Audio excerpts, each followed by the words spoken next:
सोंधी माटी GS classes में आपका स्वागत है। जैसा कि हम लोग मुगल साम्राज्य पढ़ रहे थे, मुगल साम्राज्य की कड़ी में शासकों में मुख्यतः अंतिम रूप से जो अंतिम शासक हुआ महत्वपूर्ण वो था औरंगजेब। यद्यपि औरंगजेब एक विवादग्रस्त व्यक्ति रहा अपने जीवन काल में, माना गया कि मुगल साम्राज्य के पतन के लिए बहुत सारे इतिहासकारों ने औरंगजेब को उत्तरदायी ठहराया है, जबकि कई इतिहासकार इसका विरोध करते हैं। कई इतिहासकारों का कहना है औरंगजेब के समय यद्यपि पतन का दौर शुरू हुआ था, लेकिन उससे पहले ही मुगल साम्राज्य के जो प्रशासनिक इस्पाती ढांचा था या जो प्रशासनिक कमियां थी, प्रशासनिक दोष थे, वो सामने आने लगे थे। यानी शाहजहां के समय से ही कुछ लोग इसको देखते हैं कि चाहे वो जागीरदारी संकट हो, आगे हम लोग पढ़ेंगे, इनमें इस वजह से इसका पतन हुआ। तो एकदम से किसी को किसी साम्राज्य के पतन के लिए उत्तरदायी ठहराना ठीक नहीं होता। ऐसे में औरंगजेब को भी बहुत सारे इतिहासकारों ने इससे मुक्त किया है। यद्यपि औरंगजेब को जिंदा पीर कहा जाता है, अभी हम लोग पढ़ेंगे इसको। औरंगजेब जिंदा पीर इसलिए कहा जाता है क्योंकि उसने इस्लामिक नियमों को मजबूती से लागू करवाया था, प्लस वो बहुत सदाचारी व्यक्ति था, नैतिक व्यक्ति था माना जाता है अपने धर्म को लेकर। वो कुरान की आयतें करता था, वो बहुत सादा जीवन व्यतीत करता था। उसने तमाम ऐसे काम बंद करवा दिए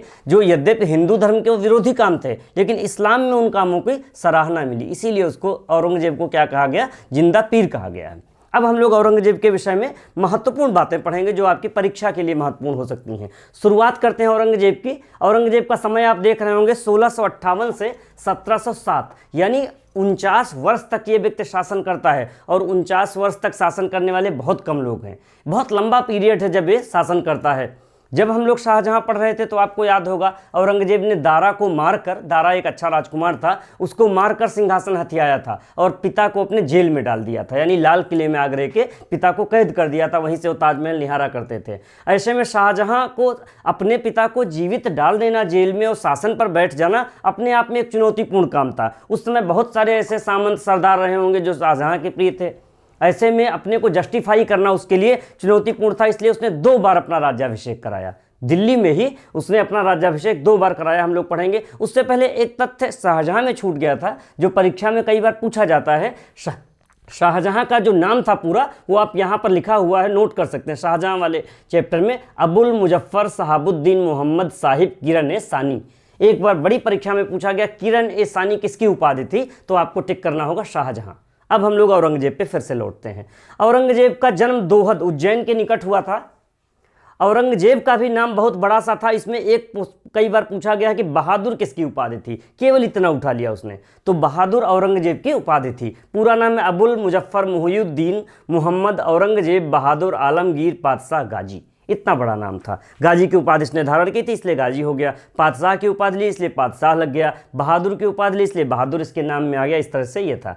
इसका 2 बार राज्याभिषेक हो सकता है। परीक्षा में यही पूछा जा सकता है आपसे कि किस मुगल सम्राट का या किस मुगल राजा का राज्याभिषेक 2 बार हुआ, तो इसका 2 बार हुआ, दिल्ली में दोनों बार।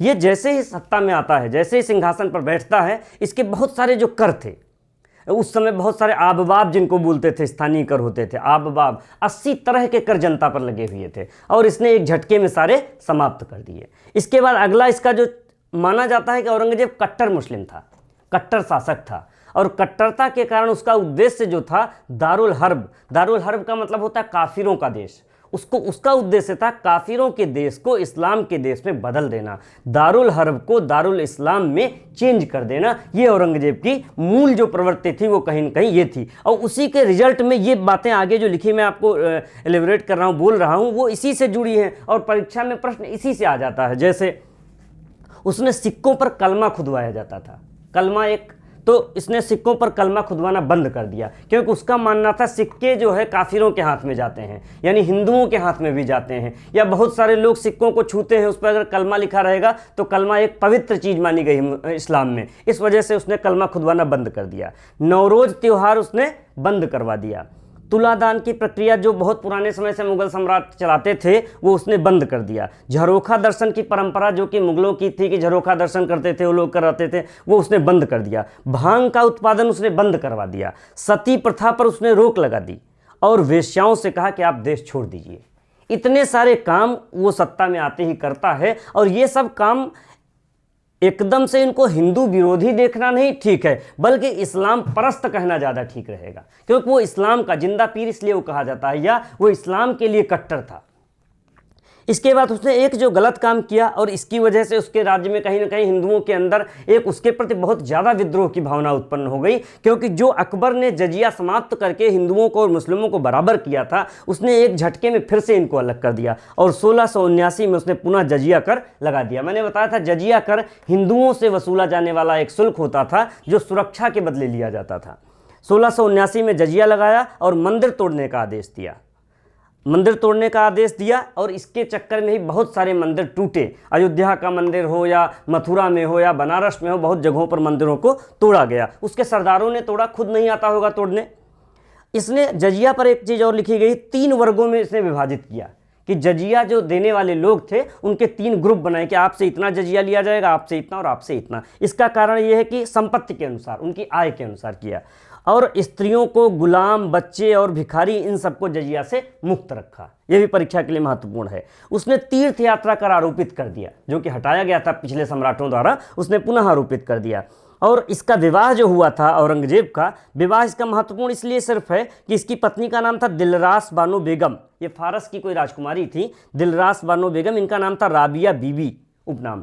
और औरंगाबाद में बना है बीबी का मकबरा। आपके लिए ये महत्वपूर्ण है, आपसे पूछा जाएगा बीबी का मकबरा कहाँ स्थित है और आप बताएंगे औरंगाबाद में। बीबी कौन था? राबिया बीबी, अर्थात औरंगजेब की पत्नी दिलरास बानो बेगम।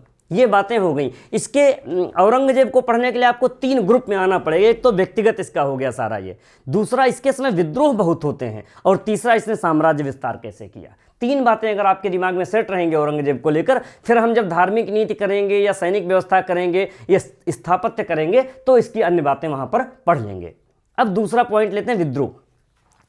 विद्रोहों में देखिए, सबसे पहला विद्रोह होता है जाटों का। जाट भरतपुर के, मथुरा के आसपास के जाटों का विद्रोह था। वास्तव में किसान लोग थे, किसानों का विद्रोह था। इसका नेतृत्व तो गोकुला ने किया था, बाद में गोकुला मार दिया गया। गोकुला के बाद राजा राम ने नेतृत्व संभाला। राजा राम ने तो एक बार अकबर के सिकंदरा, जो उनका मकबरा है, इसको भी हानि पहुंचाई। बताते हैं हड्डियां खोद ले गया। जो भी कारण हो, आपसी लड़ाई का ही कारण रहा होगा। और लास्ट में चूड़ामण आता है, और चूड़ामण ने भरतपुर के स्वतंत्र राज्य की नींव डाली जाटों की। भरतपुर का जो स्वतंत्र जाट राज्य आया वो इसी के सामने उसकी नींव चूड़ामण के द्वारा पड़ गई थी। तो आपके लिए महत्वपूर्ण जाटों का विद्रोह पहला हुआ। गोकुला, राजा राम, चूड़ामण आदि इसके नेता थे। बस। दूसरा सतनामियों का विद्रोह हुआ। ये हरियाणा, नारनौल, मेवात जिले के रहने वाले थे। सतनामी संप्रदाय होता था एक, और सतनामी संप्रदाय के लोग क्या करते थे, अपने बालों को मूड़ कर रखते थे, यानी बना देते थे, तो इसीलिए इनको मुडिया बोला जाता था। ये भी औरंगजेब के लिए कष्टकारी बने और औरंगजेब के खिलाफ ये लगातार संघर्ष जारी रखते रहे।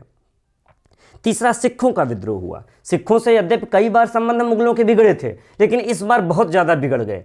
तेग बहादुर नवे सिख गुरु थे। हम लोग जब सिखों को पढ़ेंगे तब आएंगे 10 गुरु, उनमें नवे गुरु का नाम था तेग बहादुर। तेग बहादुर जी से कहा, उनको पकड़कर दिल्ली लाया गया। उनसे कहा गया आप इस्लाम स्वीकारिए। उन्होंने इस्लाम नहीं स्वीकारा और उनकी हत्या कर दी गई।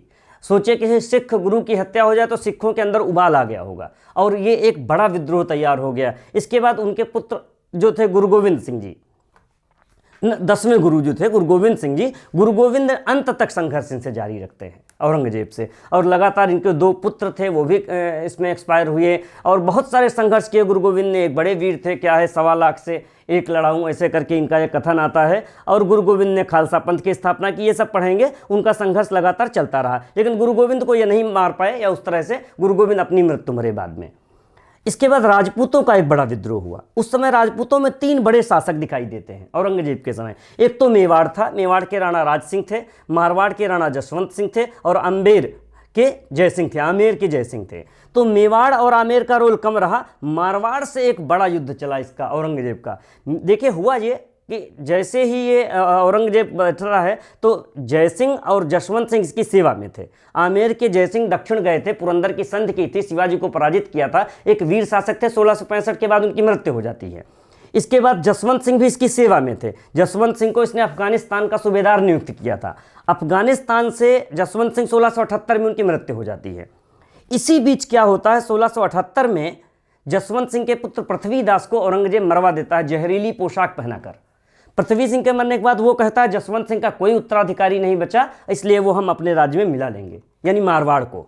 लेकिन उसी समय जसवंत सिंह की पत्नी 2 पुत्रों को जन्म देती हैं। एक पुत्र तो तुरंत डेथ हो जाती है, एक पुत्र था अजीत सिंह, वो जीवित रहता है, और एक सेना नायक होता है दुर्गा दास। बहुत बड़ा रोल रहा दुर्गादास का। दुर्गादास के नाम पर भारत सरकार ने सिक्का भी चलाया है और दुर्गादास भारतीय वीरों की श्रृंखला में एक बड़ा नाम है, दुर्गादास राठौर। दुर्गादास को राठौरों का यूक्लीज भी कहा टाड ने। दुर्गादास ने अजीत सिंह को लेकर लास्ट तक संघर्ष जारी रखा और जब तक मारवाड़ वो जिंदा रहा तब तक मारवाड़ को औरंगजेब के अधीन कभी नहीं होने दिया। यानी लगातार मारवाड़ से वो हमले करता रहा, कई चरणों में इसका आक्रमण होता है और अंततः बहुत सारा एरिया वो लास्ट तक जीत भी लेता है। इसी बीच क्या होता है, अकबर का विद्रोह होता है। अकबर एक औरंगजेब का लड़का था, वही लगा होगा औरंगजेब इतने उम्र तक जिंदा रह गया, इतने उम्र तक वो शासन रहेगा तो शासक तो कोई बन नहीं पाएगा। ऐसे में अकबर विद्रोह करता है, अकबर को मारवाड़ सपोर्ट करता है, मेवाड़ सपोर्ट करता है, इन लोगों ने सपोर्ट कर दिया तो उसका विद्रोह और मजबूत हो गया। औरंगजेब जाता है और अकबर के विद्रोह को दबाता है। बाद में अकबर कहीं भाग जाता है दक्षिण और फिर अकबर के विषय में पता नहीं। अकबर के विद्रोह के बाद ओरछा एक स्टेट था, ओरछा के थे चंपत राय। चंपत राय मुगलों के साथ संधि में बंधे हुए थे। चंपत राय ने मुगलों से विद्रोह नहीं किया, ऐसे में सिंपल चल रहा था। लेकिन चंपत राय का जो पुत्र था छत्रसाल, चंपत राय ने आत्महत्या कर ली बाद में, जो भी रहा हो कारण आत्मग्लानि इस तरह का। फिर छत्रसाल इनका पुत्र होता है। छत्रसाल शिवाजी से लड़ने जाता है, औरंगजेब भेजता है, लेकिन छत्रसाल शिवाजी की वीरता से इतना प्रभावित होता है कि वो औरंगजेब का साथ छोड़कर शिवाजी के पक्ष में मिल जाता है और फिर ओरछा स्टेट स्वतंत्र होता है और वो संघर्ष जारी रखता है। इसी बीच पुर्तगीज अंग्रेज बहुत सारे आ ही रहे थे यूरोप से भारत में। इस समय पुर्तगाली आए थे, पुर्तगालियों से कुछ इसकी अनबन हो गई तो इसने पुर्तगालियों को हुगली से सबको भगा दिया, मारा भी होगा, कत्लेआम भी किया होगा और सबको भगा दिया। इस तरह से विद्रोहों की आप एक देख रहे हैं एक बड़ी श्रृंखला चल निकली। अब ये सारे विद्रोह धार्मिक नहीं थे। यदि ये सारे विद्रोह धार्मिक होते तो मैं कहता कि औरंगजेब की धार्मिक नीति मुगल साम्राज्य के पतन का कारण बनती है, लेकिन इन वास्तव में विद्रोहों में स्थानीय कारक भी उत्तरदायी थे। इसीलिए राजनीति को औरंगजेब को इस वाले उससे मुक्त किया जाता है कि केवल उसकी धार्मिक नीति के कारण मुगलों का पतन हो गया। यद्यपि मुगलों के पतन में या औरंगजेब द्वारा अपनाई गई धार्मिक नीति से हिंदू वर्ग आहत था और कहीं न कहीं इसका असर निश्चित रूप से पड़ा होगा। यह हो गया आपका दूसरा पॉइंट। अब आप इसको जब पढ़ेंगे अपनी बुक से तो और अच्छा लगेगा। आप थर्ड पे आ जाए, साम्राज्य विस्तार। साम्राज्य विस्तार औरंगजेब ने किया और ये समझ लीजिए कि मुगलों का चरमोत्कर्ष था। मुगलों का मैक्सिमम साम्राज्य इसी के सामने आता है, साम्राज्य विस्तार। असम से शुरुआत करता है, मीर जुमला को भेजता है और असम को अपने, कूच बिहार इसकी राजधानी थी, इसको अपने अंडरटेक कर लेता है, अपने अधीन ले लेता है। इस समय जो दक्षिण की स्थिति बताते हैं, दक्षिण में औरंगजेब ऐसा उलझा कि दक्षिण उसकी कब्रगाह बन गया। वो अपने युवराज काल जब था यानी शहजादा था तो भी दक्षिण में उसने काम किया था, उसको दक्षिण का अच्छा अनुभव था और कुछ राज्यों को मिला भी लिया था पहले से। लेकिन औरंगजेब दक्षिण में देखता है कि बीजापुर उस समय संधि का पालन नहीं कर रहा था। बीजापुर एक स्टेट था तो औरंगजेब ने जयसिंह को भेजा, जो यही आमेर वाले जयसिंह थे। ये गए, इन्होंने 1665 में पुरंदर की संधि की, बहुत इंपॉर्टेंट संधि है दक्षिण में। पुरंदर की संधि के माध्यम से शिवाजी को सरेंडर करना पड़ा। शिवाजी ने तमाम किले दे दिए और क्या क्या, और लौट करके शिवाजी को वो लेके चला उधर से। बाद में उसकी मृत्यु हो गई जयसिंह की, इसलिए वो संधि पूरी तरह अप्लाई नहीं हो पाई। लेकिन 1665 पुरंदर की संधि, बाद में बीजापुर ने जब पालन नहीं किया तो 1686 में बीजापुर को वो मिला लेता है। जब आप अच्छे से अध्ययन करेंगे तो देखेंगे कि औरंगजेब दक्षिण में गलती कहाँ कर रहा है। मराठे इस समय एक बड़ी ताकत हैं और बीजापुर, गोलकुंडा ये भी राज्य स्टेट स्थित थे। बीजापुर, गोलकुंडा मराठों को नियंत्रित करते थे, आपस में लड़ते रहते थे, बैलेंस बना रहता था। औरंगजेब ने यही गलती कर दी। औरंगजेब ने बीजापुर को मिला लिया और बाद में गोलकुंडा को 1687 में मिला लिया। जब आपने बीजापुर गोलकुंडा दोनों को मिला लिया, ऐसे में जो स्थिति आई आपकी, मराठों से आपके पास चेक एंड बैलेंस वहाँ नहीं रह गया और मराठों के संघर्ष को सीधे झेलना पड़ा। गोलकुंडा 1687 में मिलाने के बाद, गोलकुंडा को 1687 में मिला है। शिवाजी का संघर्ष यानी मराठों का संघर्ष अनवरत जारी रहता है और 3 मार्च 1707 को इसकी दौलताबाद के निकट मृत्यु हो जाती है औरंगजेब की। इस तरह से औरंगजेब की कहानी खत्म हो जाती है। लेकिन औरंगजेब अपने आप में, मैंने कहा ना, बहुत विवादग्रस्त व्यक्ति रहा है। इसलिए औरंगजेब को आपको अगर अच्छे से पढ़ना है तो एक अच्छी पुस्तक कोई चयन कीजिए और इसका पूरा डिटेल पढ़िए, तो आपको पता चलेगा कि औरंगजेब की नीतियाँ उसके साम्राज्य के लिए कहाँ तक घातक थीं, या वो धार्मिक था या नहीं था, धर्मांध था कि नहीं था, वो जिंदा पीर था तो क्यों कहा जाता था। ये सब बातें आपको आ जाएंगी और परीक्षा में लगभग इसी से आपका कोई ना कोई प्रश्न रिलेट करते हुए आएगा। तब तक के लिए अब इसके बाद हम लोग औरंगजेब के बाद एक लेक्चर उत्तर मुगल का रखेंगे, जो और शासक आते हैं, महत्वपूर्ण बातें हर शासक की, और उसके बाद इनकी नीतियों को पढ़ेंगे नेक्स्ट। तब तक आप पढ़ते रहिए। आपको बहुत बहुत शुभकामनाएं। धन्यवाद।